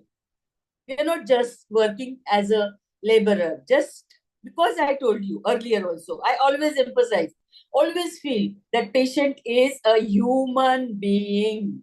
Live, that also underline, live human being who has feeling, who has pain, who has emotions, who can go under frustration, who can have conflicts, lot of things. But your management plays a vital role, and that requires a skill. And there the skill comes here. Okay? So now, empathy in nursing care. That is very rightly said here. Understanding patient's emotion. Understanding patient's emotion. Recognizing his facial expression. Uncle, what is going wrong? Why you are having those lines on your foreheads, or why you are very quiet today? Every day you keep talking to the patient. Every day you smile when I come to you. But today, what's wrong with you? Correct? So understanding patient's emotions. That patient is going through something, I'm observing. Observation is one of the best quality of the nurse. We are sent to the ward for our observation skill. We have been given lectures on observation, minute detailing of the patient. Minute detailing really helps. And I have this experience.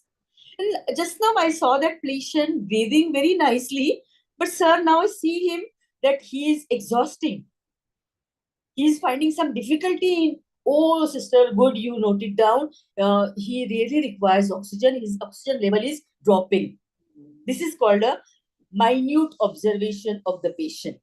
So empathy helps nurses recognize and relate to patient's emotion, creating a supportive care environment. You are a strong support system for the patient when he is under your care. You become a strong support system. Whatever support you can give to the patient. Now you cannot say, go to the market and get 200 kgs of support. Okay, I'm giving you support. You cannot give 200 kg support, bringing from the market, paying 2,000 rupees. No. Support is just standing by the patient, just touching the patient, just inquiring the patient, how is he feeling now? Whether he's improving, does he require water? Does he require any information about his illness or something like that? That is very important. Supportiveness is very important. Then active listening and validation. One of the best quality of the nurse or any professional or any leader for that matter, that listening is one of the best quality. Listen. Just don't go on talking. Allow the patient to ventilate. The more patient ventilate out his feeling, the more he will feel connected. So be the good listener, and listening is one of the very important skill in nursing profession. Patient has to tell you a lot, and that is why whenever patient comes to the hospital, doctor, okay, tell me what is wrong with you. I'm writing your history. What is wrong with you? Okay, sir, I'm having this. Okay, as a sister, you go and ask the patient, sir, how are you feeling today? No, sister, what happened? Yesterday night. Don't interrupt. He maybe want to ventilate. Sister, yesterday night my wife had come and then she was telling the elder son is not feeling well at home, and then I'm the only one person who's earning in the family. So I just have some problem. I feel very sad. I don't know. So I just want to talk to you about something that how long will it take for me to get discharged? How is this disease? What is this disease? And how the care is going on? All these things patient want to talk to you. Listen, validate. Validation means, yes, I do understand. Nodding in between, maintaining eye to eye contact, letting him know that you are listening. Let the patient know that you are listening to him very carefully. In between humming, yes, yes, yes, I do understand. Yeah, I know what you are going through. I really understood your situation. I know that your son is not well. You are only earning member. I understood all this and I will help you to come out of all this situation very soon. Just give us few days. And even your son will be all right. You can get him to the OPD, we'll check him, we'll give him medication, and everything will be all right. We'll give the certificate also to your employee that you are not feeling well, and that is why you could not join the duty. All this validation matters a lot to the patient.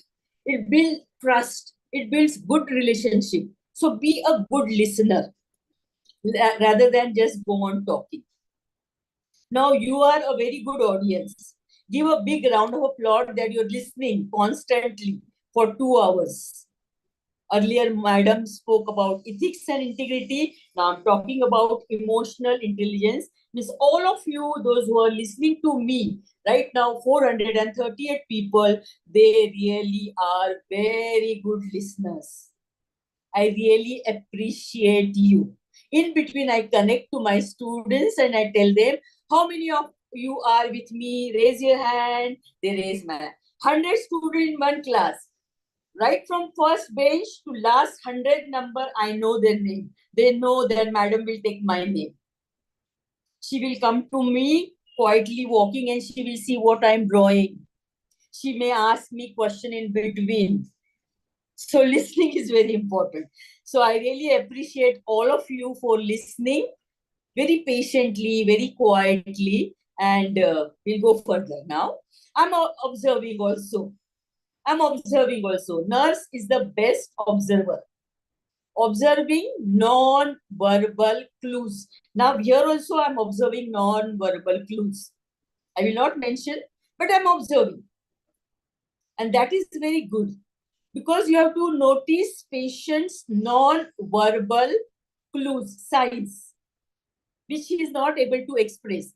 All we like in government hospitals or municipal corporation hospital where I worked for 40 years, the people coming from different economical strata, different language. You should know some Telugu, some Ninna Nira, Jala, Chorunda, this little language from here and there I learned because they are coming from different languages, different economical strata, different part of the country, and they believe in you, they trust in you. So you have to understand their non-verbal communication like grimace or clench fist reveal patient's unspoken discomfort or distress.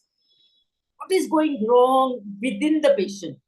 Many a time, so many things are going wrong within the patient. Within.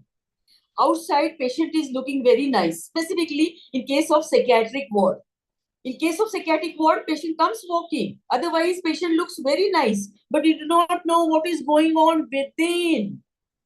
Why he is looking depressed? Why is he looking stressed? Why is he looking anxious? Why? Find out that why and try to solve that why of the patient.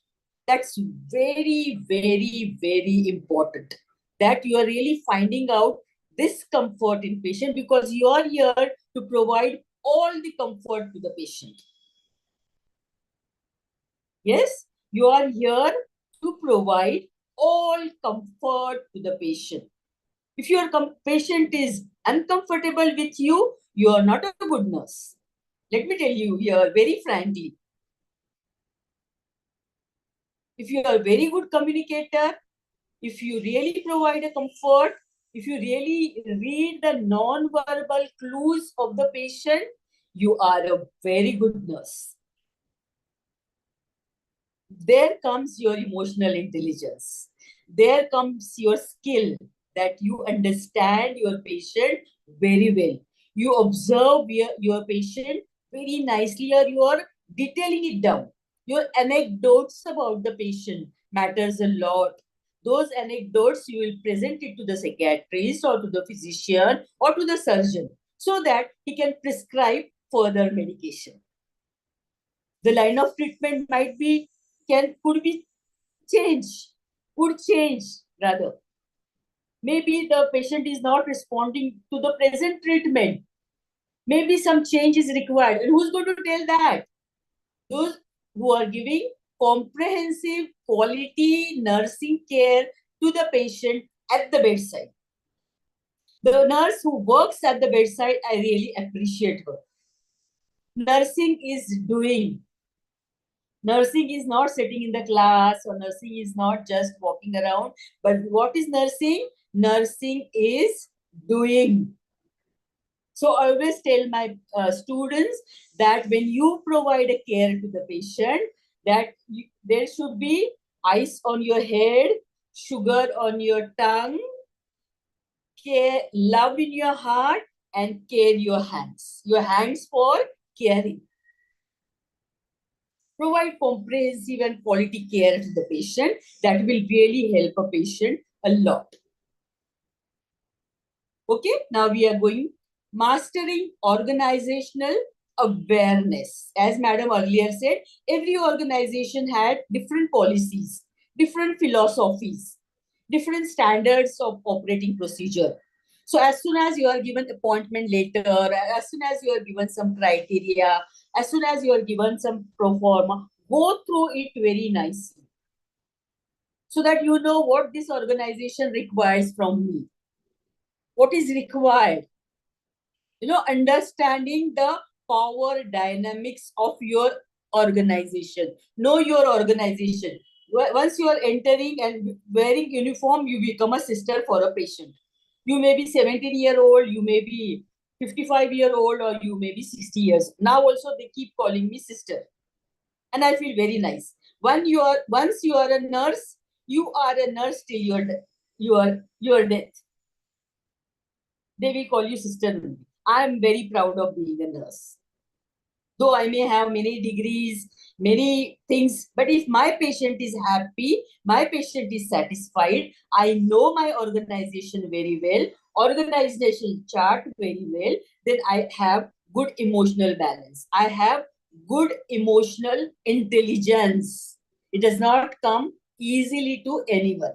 Once I wear uniform, the patient may ask me, where is the orthopedic OPD sister? Where is the casualty? Where is the image? I do not know. I work in this particular ward. No. You must know your organization. Which building is called as OPD building? Which building is called as OT building? Which building is called as ward building? Which is a special areas? There are certain special areas where the patient are isolated. You must know. So understanding power dynamics, that is recognizing emotional currents and group power dynamics, is vital for teamwork. It's very important. It is not alone you are working in the ward or in the hospital. It is a teamwork. It is a collaboration in healthcare setting.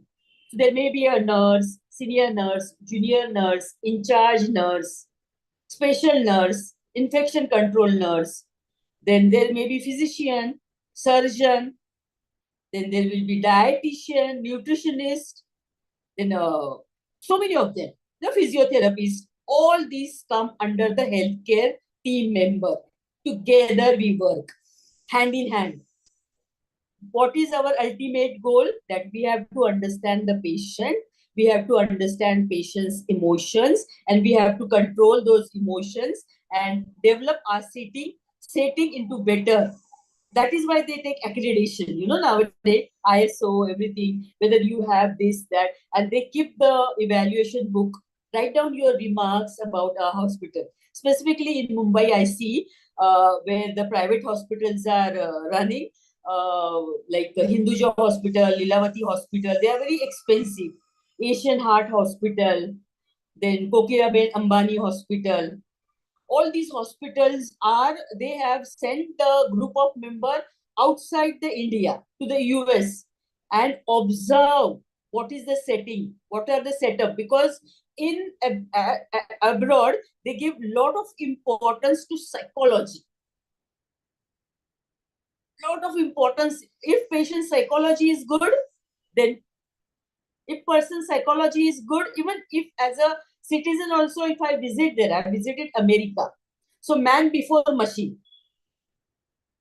They give lot of importance to psychology. If they psychologically fit, then they can perform better. The productivity is good. So ultimately, our organization will be benefited. Now, when this patient go to private hospital, they have a packages, 16 lakh package, 10 lakh package, 20 lakh package. Like this packages are there.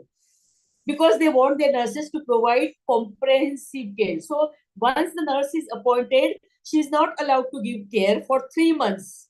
3 months she is trained for these soft skills, people skills, how to handle them, how to touch them, how to communicate with them. And then they ask the patient feedback form. And like that, the publicity goes on. Now, that hospital is very nice. Dr. Pandya, who is in Asian Heart, within no time, he does the open heart surgery. And after 3 days, patient is getting discharged. Wow, that's awesome. That's very nice. I don't mind paying 16 lakh package then. Because his name is famous. Publicity is there. And that publicity is gained through the nurses because they work 24 hours. But they only take MSc nurses. That is a criteria. Because they want knowledge along with the skill. Both play a greater role. Of course, clinical nurse is very good. Nowadays, they started taking general nurse and GNM students also because we train them like this. The syllabus has been changed. The GNM nurses are also introduced to the research. My students did wonderful researches, which the doctor SAP committee really liked it, the way they performed. So it matters a lot, when you collaborate along with your health team members. Then identifying informal leaders, they play a vital role. All of we know. Community health nursing nurses will know that these leaders who you identify from the community, because when you are in the hospital, your host and patient is guest, but when you go to the community, you are guest and patient is host. Patient has very right to close the door for you. Very much right. No, these nurses have come to give injection. They talk something else. They will talk on this nutrition. They will talk on personal hygiene. They will talk on menstrual hygiene. They will ask us to use pads, which is not possible for us. But tell them that we provide free pads in our hospital for menstrual hygiene. Please do come and take the benefit of it. So find out the community leader who has impact on that particular community. Like social worker, Asha Tai, your ANM, or youth mandal, Mahila mandal, women's group, youth group. You take these people along with you when you want to really guide your community, guide your patient to the right track, to the right channel. so that he will listen. Yeah. A&M is telling you, even on the radio or media, every time, if you have any queries, ask to your nearest A&M Didi. A&M Didi has a lot of impact. One A&M, she provides care to 5 to 6 sub-centers, which has a population of more than 6,000. More than 6, and all those 6,000 believe in her. That belief is very important.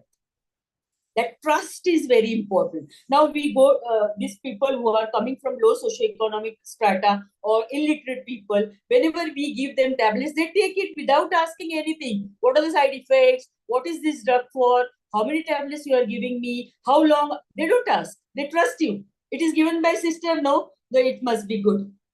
It must be effective. It is written by the doctor. No, it must be good for me. So trust. They trust you. Only educated people will nowadays, because of this media, Google, AI, digital world, they know their disease before they come to the hospital. So you must know one step ahead of them. Before they could know and question you, what is this disease is called as, what is this? They know, but they will check whether my nurse knows about it. So you have to take and consider and seek guidance of these people. Everybody in the team is important. Every cadre in the team is important. So you have to respect them, you have to listen to them, you have to include them. Their inclusion will play a very vital role. And there comes a soft skill. You develop relationship with that team leader, that group leader, contact Panchayat, contact Asha Didi, contact that Dai. She's not able to listen to me, but you tell her hospital delivery is very important. Cutting cord at home or conducting delivery at home may be risky for her. So she can convince. Maybe you are not coming every day, but she's coming every day to your society, your area. So she will definitely help you out. Then proactive or burnout prevention. Detecting early signs of burnout syndrome. Many of the nurses have burnout syndrome. Madam, if you are a matron, principal, whatever, madam, now I have completed 2 years, 3 years in intensive care area, and now I really feel very tired. That listening to that voice, pee, pop, pee, ting, tong, going to the patient, or even if only 10 or 20 patients are there, she is burned out. So before she is burned out, you should understand that it's time for her to shift to the other areas. Burnout syndrome is a major problem in our area, in any area. Corporate sector also nowadays they're facing this problem. Day and night online working, spondylosis, and all those problems they are having. And if she's working in operation theater, there is air condition, standing for 8 hours for one operation, 12 hours for one operation, really take a toll on her. As the administrator, you must understand this backfall, and you must look into this and plan your rotation accordingly of the nurses in nursing area. Now, mastering relationship management. Mastering relationship management, that emotional awareness in interaction that we have already seen, that your communication, understanding should be very good. It has to be mastered. Then your positive influence. Your positive influence means positively impacting others to calm, education, advocacy, and supportive patient interaction. When you are interacting with your teammate, tell her, you do not know this? Okay. Oh, it has been taught to you. You do not know still how to give injection. You do not know this particular diagnosis. Somebody that they told me. You do not know this particular diagnosis. Read, go to Google, search. So that should not be the condition. Okay, I will teach you. I know it. I will teach you. Doesn't matter. You do not know everything. Everybody is not perfect. Everything cannot be remembered. Everything cannot be stored. Our brain is multifunctional. So it becomes for our brain to collaborate. So positive influence, very important. I know I'm just taking few more minutes and then I will wind up. because if you ask me to talk on this topic, no, this topic is very close to my heart, and that is why Binu Jo sir made me take this topic, because you've heard me earlier also. Then coaching and mentoring. Coaching and mentoring helps other grow. Your growth is important, but growth of others along with you is a good sign of a leader. Leader who allows other to grow, like Binu Jo sir, President of Nursing Scholars Society, allowing me to grow every day. Tomorrow also we are having a meeting early in the morning. We are going to celebrate Men's Day. There also I have to talk about the men because we believe in gender equality. So we coach each other. This coaching, mentoring really helps other grow. Then building trust and confidence among nurses and patients. Building trust and okay. Again, conflict management skills. Skilled nurses negotiate, resolve disagreements professionally, whether de-escalating family concerns or managing disputes among colleagues. That we can manage amongst ourselves. Then teamwork and collaboration is very important. Seamless teamwork is essential. I have already explained about the teamwork. Essentially nursing with all healthcare professionals, collaborating and always prioritizing patient care. Patient should be your priority, nothing else. Because patients are there, I always tell my students, because patients are there, we are here. Otherwise, hospital will be locked. So each and every patient is important to you. Take care as if you are taking care of your relative, your own relative. Then inspirational leadership.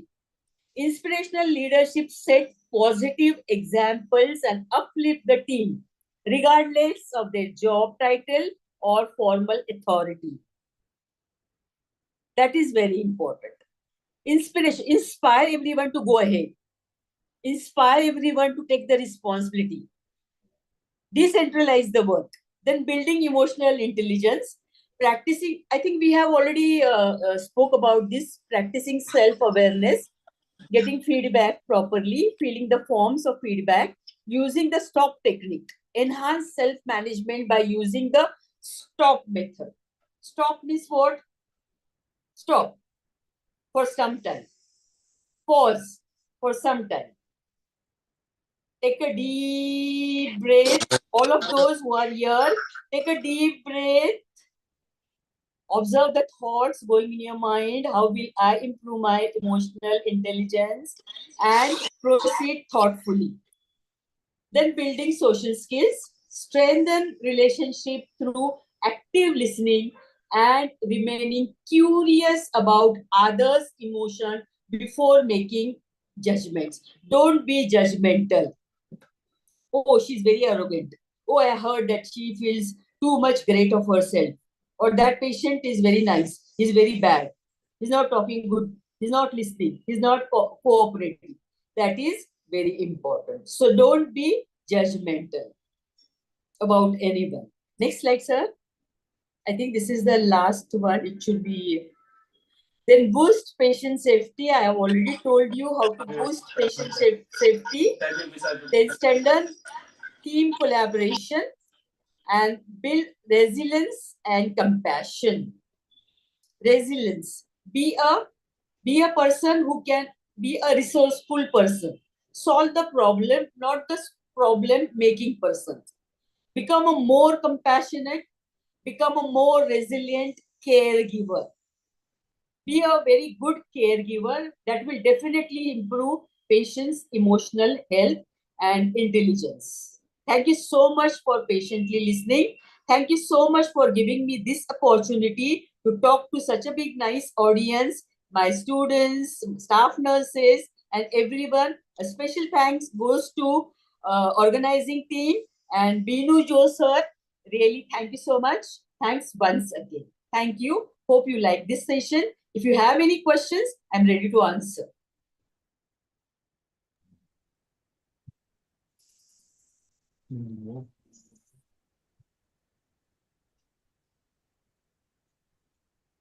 Thank you, Dr. Meena Patul, madam.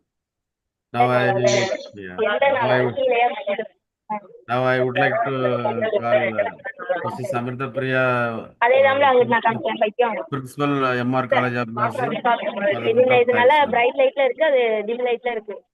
Maybe இது 6 அது Thank you, 8 sir. அப்படி. Thank you, Dr. Suresh, sir, for introducing me. இது 6 Good evening to all. Myself, Mrs. Samrita Priya. I am MR College Principal. I want to express my sincere gratitude for our eminent speaker, Dr. Meena Patel, on behalf of our Bangalore City group of institutions. Thank you, ma'am, for sharing your valuable knowledge and way to your presentations was enlightening and encouraging. And we appreciate the time of effort you put into the preparing it. Thank you, ma'am, for your uplifting messages, in fact, and your participants also. And your detailed presentations provide valuable information and guideline. Once again, thank you so much, ma'am, for valuable presence and support. Thank you, ma'am. It's my pleasure. Thank you, ma'am. And thank you to all are there today, resource persons and our students. Tomorrow also the session will continue. So we request all the students to come at time to 2 p.m. Thank you to all. Any doubt? Students, any doubt? Our resource persons are there. Dr. Vairan also there. Dr. Meena Madam also there. Any doubt from their title, please take time for 2 minutes. If you do not have doubt, that means you have understood everything. If you do not have doubt, that means everything has gone bumper. So questions will make us understand that you have really listened to us, because listening is one of the best quality. So I really love the student who have doubts. That challenges the teacher, you know. So Wonderful. Huh? otherwise, I have already Read taken a them lot down. of time. I have already taken a lot of time, Huh? sir. So Yeah. By vehicle ഉണ്ടോ ഇങ്ങനെ ready ഇല്ലേ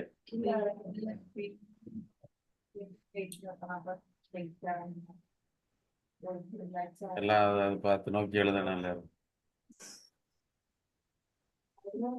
Sir, we will end the meeting now. ഏനാ wow Sir, can we why end the not meeting? rather not Sir, we will end the meeting now. yes sir Dr. Binoj so it's over today's session has got over please Okay. then Okay, tomorrow welcome all the resource person and student thank you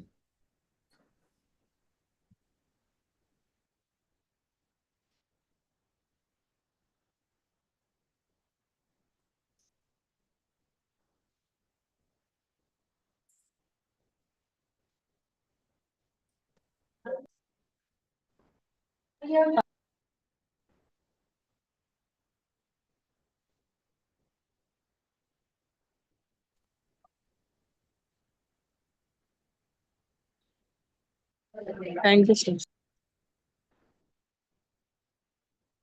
should we leave the meeting now?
Tanveer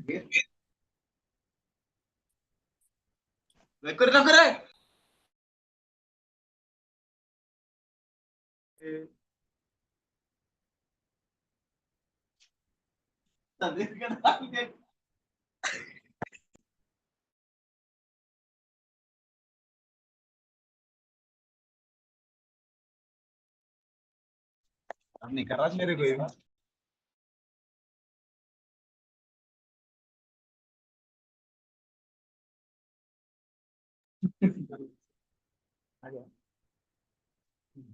Tanveer